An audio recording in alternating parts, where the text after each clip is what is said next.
Honorable Ekwepo, I'll go straight to you right now. Owing to the fact that billions of taxpayers' monies has been sunk into schemes, programs, initiatives, and what have you, committees to properly resettle the people of Bakassi. Do you think enough has been really done so far to do that, especially in terms of legislating? Thank you very much for that question.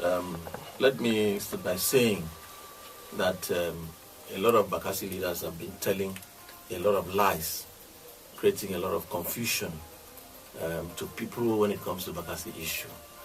And I want to appeal that those of you that are trying to make inquiries about Bakassi problems and challenges should consult widely, because the way we are going, we probably may get confused. Okay. However, I think that not much has been done in terms of addressing the needs of the displaced people of Bakassi. Government establishment have not been handling Bakassi issues well. For instance, what has brought us for this discussion having to do with the relief materials that was donated by the National Commission for Refugees, Migrants and Internally Displaced Persons. These materials came in trailer loads and were delivered to SEMA. And I know that the DG of SEMA, Mr. John Inaku, took delivery of these items, and they were actually to address the humanitarian needs of the disaster victims of Bakassi. Unfortunately, the way the materials have been handled have actually raised a lot of concern by Bakassi people and cross-Ivorians. For me, I want to discuss from the legislative perspective. Two issues came up following that exercise. One was the alarm that was raised by Senator Professor Sitagiwa on channels that relief materials were diverted to political stakeholders by government. And the other one came as a result of petition that was written to the Speaker of Cross River State House of Assembly, Right Honorable John Gol-Lebo, alleging by some returnees, alleging that relief material meant for them were diverted. And of course, the written petition was a basis for the House of Assembly taking action on it.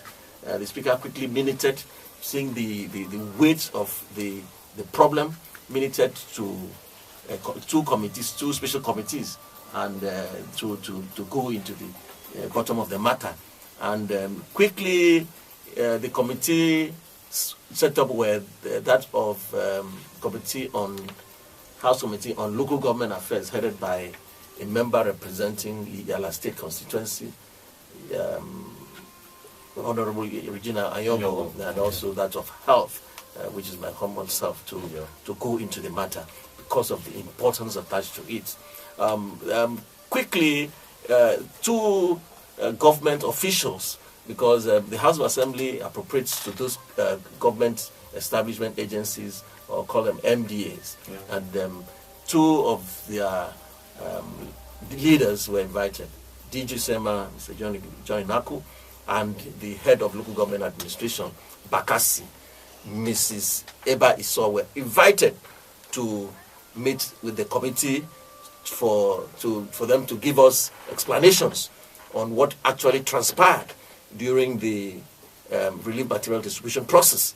So the committee actually had very important and interesting findings from that engagement, and it was clear that the process was not right, in the sense that, as far as I'm concerned, I think that the SEMA has a responsibility, which, as the last speaker has said, people who are saddled with very sensitive positions in government should be able to be thorough in their dealings, because they are there to serve the people and ensure that whatever they do is in the interest of the people. All right. So the problem there was actually that SEMA needed to carry out need assessment, and identify the target population, the affected population, and then needed to collaborate with the local government to deliver the items to the affected population. Unfortunately, that was not the process, and that generated a lot of issues.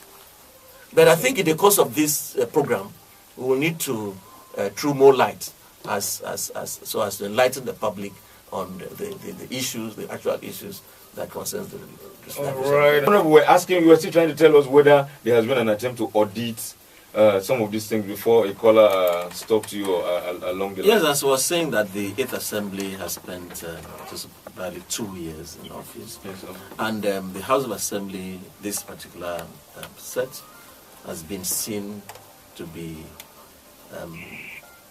solution architect, adopting solution engineering, as it were, and addressing the needs of Cross-Riverians.